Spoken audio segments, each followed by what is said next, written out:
Participar en un seminario de esta naturaleza es muy importante para las autoridades electorales, pero sobre todo para la jurisdicción electoral. Por ello es importante agradecer esta amable invitación a participar en este foro, porque contribuye a transparentar el ejercicio de las funciones de los órganos jurisdiccionales en materia electoral, contribuye a la rendición de cuentas frente a la ciudadanía y a los actores políticos.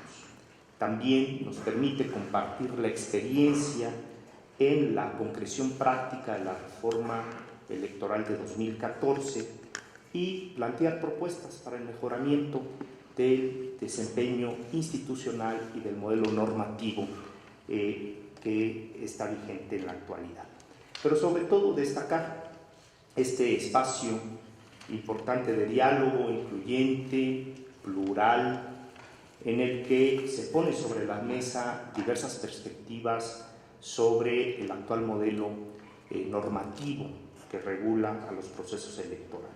Y eso hay que destacarlo porque el pluralismo es un principio esencial del sistema democrático. En un foro de esta naturaleza, en donde se privilegia el diálogo plural y abierto, deben tener cabida todas las expresiones, todas las perspectivas son respetadas, y en un foro de esta naturaleza debe privilegiarse este pluralismo de opiniones y de propuestas que con seguridad contribuirán a formar una posible agenda de propuestas para el mejoramiento institucional de nuestra democracia. Por ello, agradezco al Instituto de Investigaciones Jurídicas de la UNAM, al CIDE, al doctor Pedro Salazar, quien encabeza de manera extraordinaria el Instituto de Investigaciones Jurídicas, y a la espléndida coordinación que tiene este evento a cargo de María Marván Laborde, con quien tenemos una magnífica comunicación y colaboración interinstitucional, y también a la coordinadora, agradecerle a la coordinadora María Amparo Casar por este esfuerzo importante de generar espacios de discusión, de diálogo, que nos dan la oportunidad de plantear diversas cuestiones trascendentes vinculadas con el ámbito electoral. La reforma de 2014 rediseñó el régimen sancionador electoral. Con anterioridad, a partir de la elección de 2006, se estimó que era pertinente establecer un régimen sancionador a través de un procedimiento expedito, que se resolviera de manera sumaria, con plazos breves, para evitar que algunas expresiones en el ámbito político electoral que se daban en el seno de las campañas electorales pudieran trascender al ámbito del resultado electoral. Es decir, aquellas expresiones de calumnia, y en aquella ocasión también se estimaba la denigración como un ilícito, un aspecto que quedó superado en la reforma de 2014. Se estimó que estas expresiones deberían de ser objeto de un procedimiento especial sancionador y que se resolviera, como he dicho, en plazos breves. Ese fue el sentido de la reforma electoral de 2007 y se le otorgó esta atribución al entonces Instituto Federal Electoral para resolver de estos procedimientos especiales sancionadores. De tal manera que era el Consejo General el que, además de llevar a cabo las funciones vertebrales de la autoridad administrativa electoral, como es el caso de la organización de las elecciones, que es la función vertebral, tenía otra función que es la de llevar a cabo la sustanciación y resolución de los procedimientos sancionadores. Esto generó, desde luego, una sobrecarga de trabajo en el entonces Instituto Federal Electoral, que puede verse de manera clara con el número de sesiones y las horas de sesiones del Consejo General. En el proceso electoral de 2000, sin procedimiento especial sancionador, el Consejo General sesionó en 20 ocasiones, y en el 2009, con procedimiento especial sancionador como atribución del Consejo General, tuvo 88 sesiones, y en el 2012 83 sesiones, de tal manera que en el proceso electoral de 2009 y 2012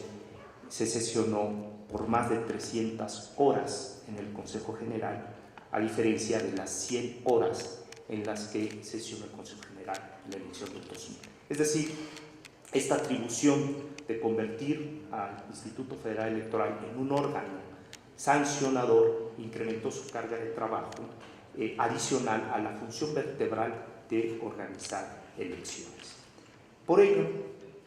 en la reforma de 2014, en la exposición de motivos, se reflexionó sobre la necesidad de transferir esta atribución del régimen sancionador electoral a un órgano especializado.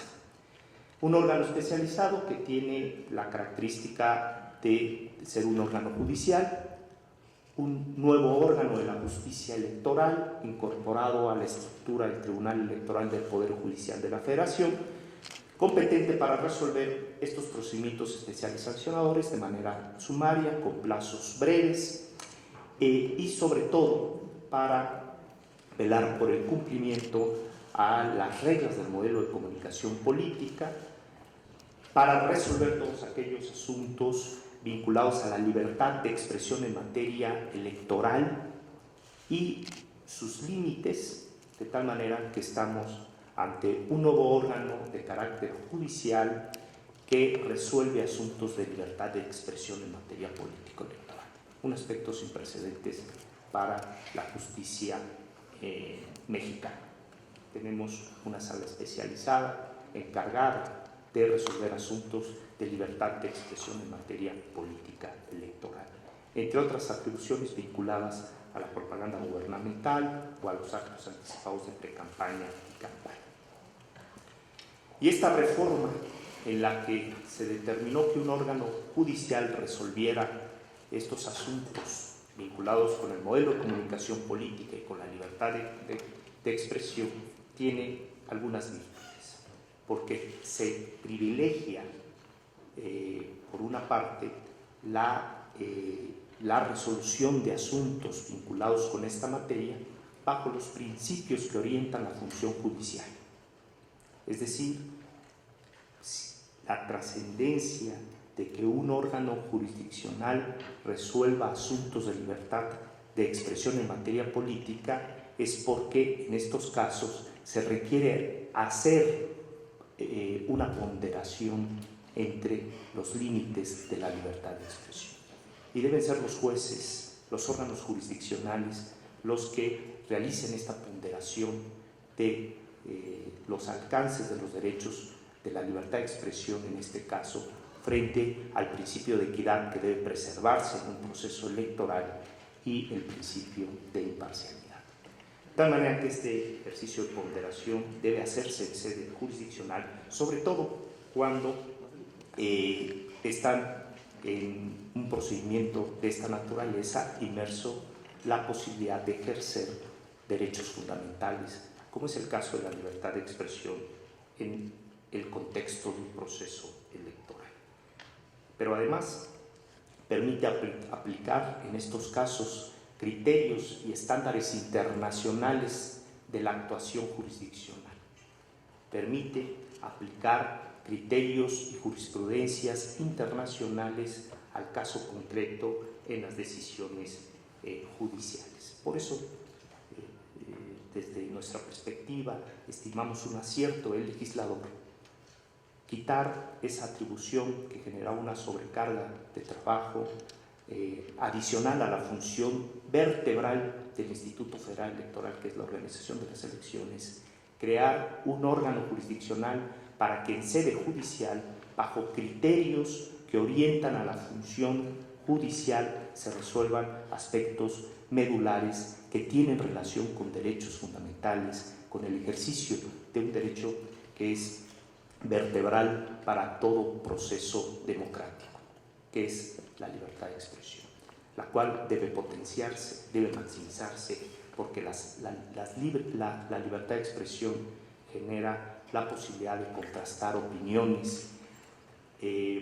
da la oportunidad de generar una libre opinión pública, pero sobre todo formar una libre convicción de la ciudadanía para ejercer su derecho a sufragar. Y podemos mencionar algunos ejemplos. de cómo la sala especializada ha hecho estos ejercicios de ponderación judicial en temas de trascendencia para el proceso electoral, y se ha hecho esta ponderación entre la libertad de expresión, la importancia de la acción comunicativa entre los partidos políticos y los candidatos y la ciudadanía, que se construyan estos puentes fidedignos de comunicación para que los partidos políticos, a través de las pautas de los tiempos oficiales del Estado, cuya administración exclusiva depende del Instituto Nacional Electoral, puedan generar acción comunicativa, puedan plantear y difundir sus propuestas, sus plataformas ideológicas, sus plataformas legislativas en cada elección, privilegiar esta acción comunicativa frente a los límites de estas expresiones para evitar una vulneración al principio de equidad, que es fundamental preservarlo en todo proceso electoral. Aunado a la trascendencia de preservar el principio de imparcialidad de los actores gubernamentales, de las autoridades frente al proceso electoral, también en el ámbito de las campañas institucionales y gubernamentales. De tal manera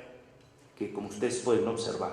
estamos frente a casos que requieren una ponderación de derechos y principios, y ello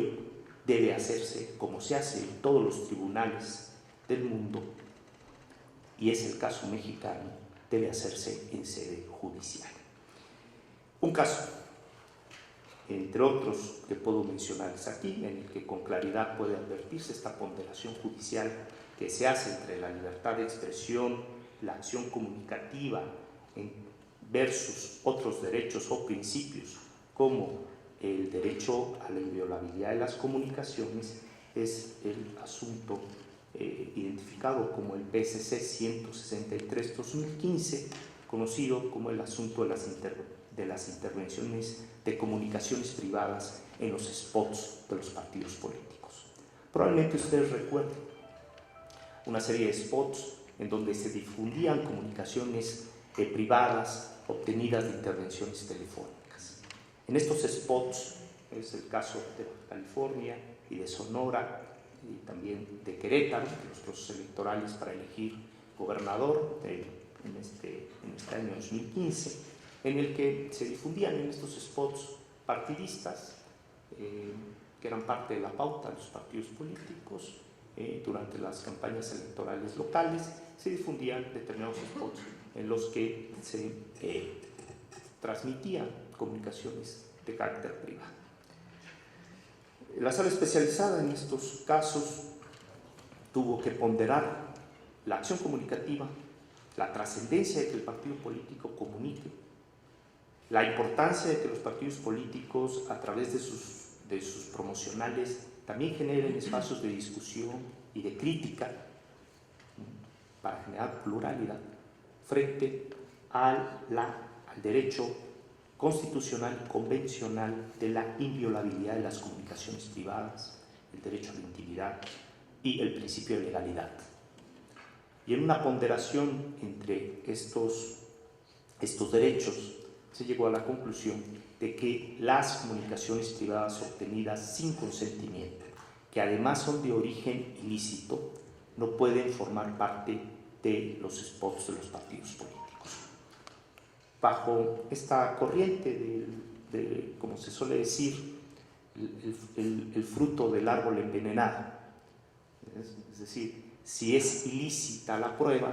pues no puede servir como elemento sustancial o fundamental para probar en un juicio la responsabilidad de alguien. Y aquí estábamos frente a quizá una trascendencia por el hecho noticioso, porque los partidos políticos lo que hacían era recoger el audio que algún medio de comunicación había difundido y lo incluían en su spot. El hecho de que ellos no generaran el audio o no obtuvieran esta intervención ilícita, ello no significaba que esa transmisión o esa difusión fuera lícita, porque el origen era una intervención telefónica sin consentimiento, una intervención telefónica de carácter ilícita. Además, que en materia electoral no están permitidas las intervenciones telefónicas con autorización judicial, como sí sucede en otras materias. Porque la materia política es muy sensible. La materia política es muy sensible. Las comunicaciones que se den en materia política también pueden ser estrategias de campaña, pueden ser comunicaciones que se dan en el seno de un proceso electoral, y para evitar la persecución a los actores políticos, pues existe una excepción de que no es procedente las intervenciones telefónicas, ni siquiera por autorización judicial, si se trata de la materia electoral. Este es uno, por ejemplo, de los casos de la ponderación, de la importancia de la ponderación de los derechos en las expresiones durante la campaña electoral. Un segundo asunto de trascendencia en la que se puede observar esta ponderación judicial es el PSC 70/2015, mejor conocido como el caso Chacoteando la Noticia, en un programa de parodia del Estado de Sonora durante el proceso electoral para elegir gobernador o gobernadora del Estado de Sonora. En ese asunto se tenía por una parte la libertad de expresión, la libertad de contenidos editoriales de los programas televisivos, con la característica que estábamos frente a un programa de sátira política, de comedia política, en donde se parodiaba a los actores políticos locales, frente a la posible calumnia y el derecho a la imagen de los candidatos y candidatas del proceso electoral local en el Estado de Sonora. En este caso, una ponderación judicial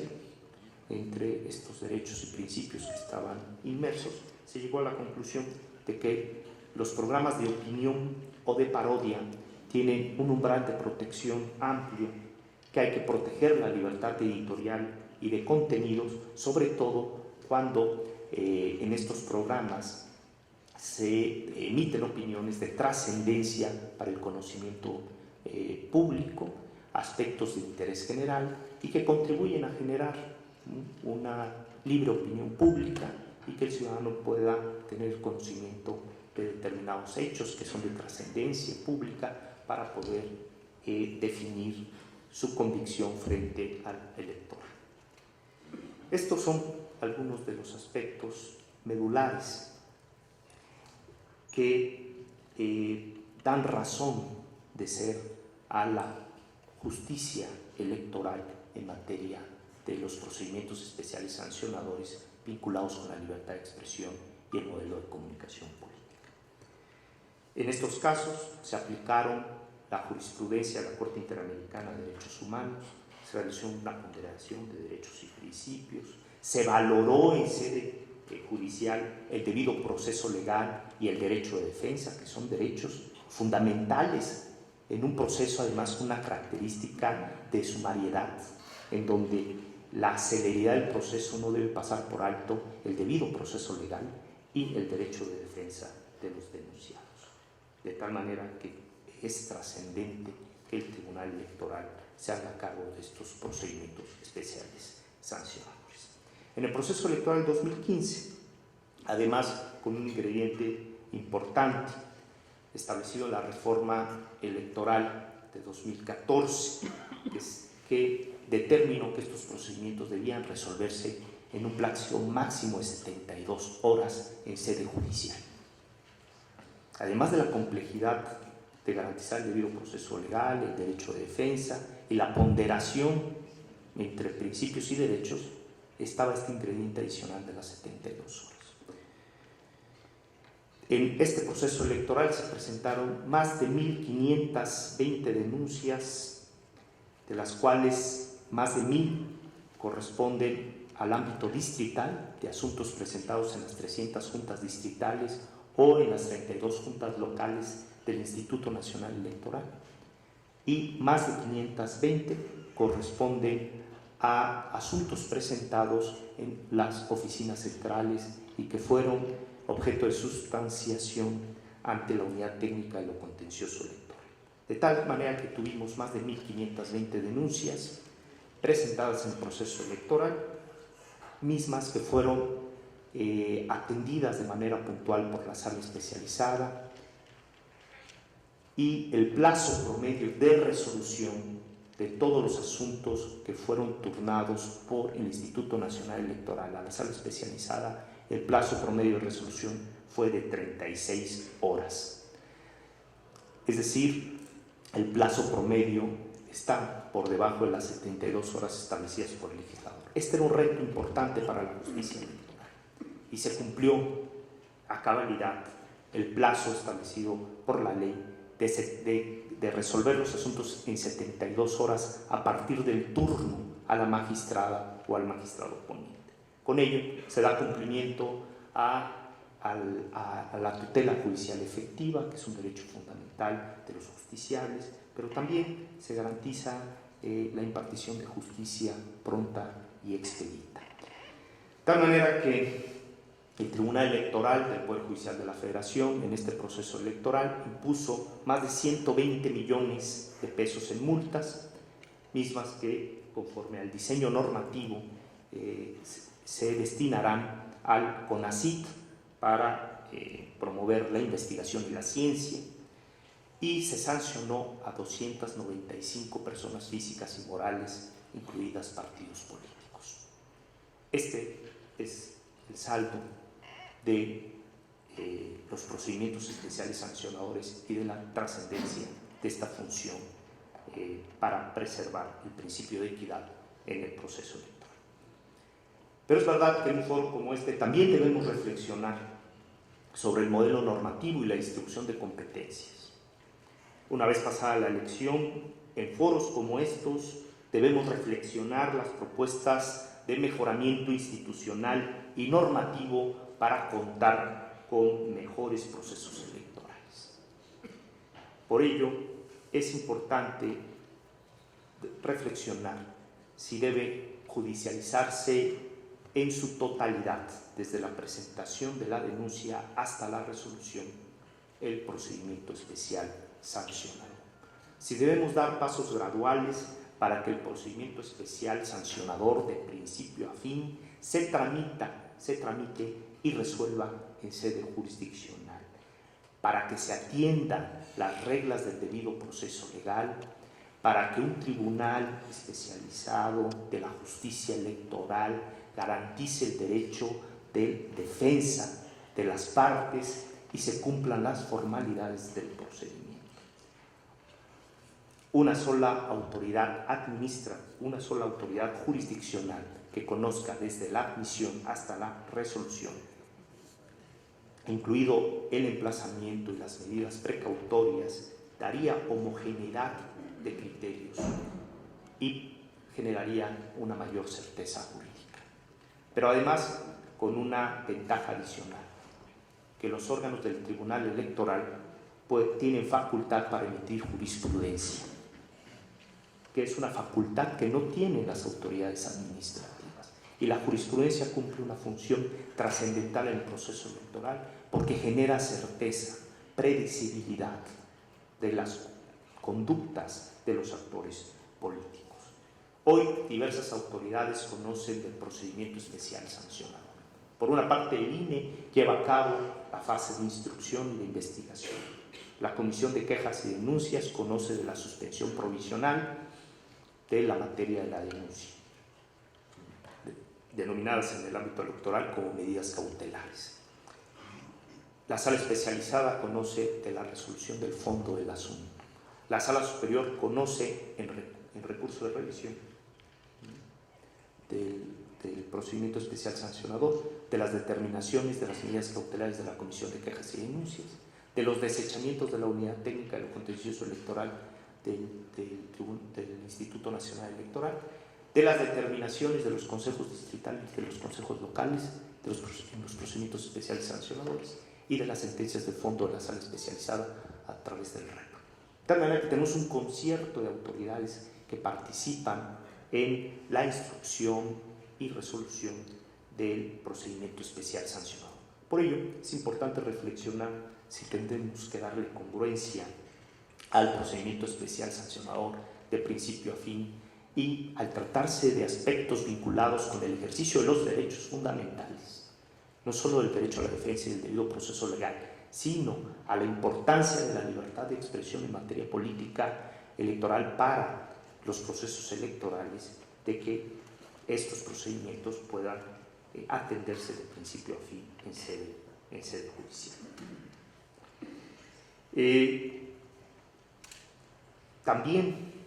También es importante poner sobre la mesa si los consejos distritales deben resolver aquellos asuntos que no están vinculados directamente con una afectación a los principios de equidad o de imparcialidad, o que no tienen una relación directa con el ejercicio de estos derechos de libertad de expresión. Por ejemplo, los temas de colocación de propaganda fija en el equipamiento urbano o la difusión de propaganda impresa, que delegaría o desconcentraría la función jurisdiccional que hoy en día está centralizada, y los consejos distritales podrían también darle congruencia a un procedimiento sancionador de inicio a fin en estos asuntos que no están vinculados con el modelo de comunicación política electoral, que no están vinculados a los aspectos de radio y televisión, que no ponen en riesgo el principio de equidad o de imparcialidad y que no tienen una trascendencia para los derechos fundamentales. Estoy refiriéndome a aquellos asuntos que el objeto de tutela es, por ejemplo, la protección al medio ambiente, tratándose del material con el que se elabora la publicidad, cuando la ley establece que la propaganda fija debe ser fabricada con material reciclable y biodegradable, por ejemplo. Constatar si ese material que se fija en los 300 distritos electorales federales cumple o no con esta normativa podría ser un aspecto que esté delegado al ámbito desconcentrado de las autoridades electorales administrativas, o si se afecta al equipamiento urbano, que es una cuestión de ordenamiento urbanístico, es decir, si la propaganda se fija de manera correcta en los lugares permitidos o no, o si se obstruyen monumentos históricos, o si está fijada en edificios públicos. Son aspectos que bien podrían resolverse en el ámbito distrital y concentrar en el ámbito federal centralizado de la autoridad judicial todos aquellos asuntos vinculados a la vulneración al modelo de comunicación política, a la libertad de expresión y sobre todo para preservar el principio de equidad en el proceso y el principio de imparcialidad, es decir, aquellos asuntos que requieran de una ponderación judicial. Estas son algunas de las propuestas que se ponen en esta mesa de este seminario, en el que con toda seguridad y sin lugar a dudas podrán discutirse todas las perspectivas sobre los diversos temas, y que estas reflexiones con seguridad generarán propuestas interesantes como una conclusión de este seminario para el mejoramiento del modelo normativo y de la distribución de competencias, y con una visión democrática. Desde luego deben gestionarse todas las propuestas y todas las opiniones que sean fruto de este foro, con el único objetivo de contribuir al mejoramiento institucional de las autoridades electorales, edificar la confianza ciudadana, pero sobre todo contribuir a la consolidación democrática en México. Muchas gracias.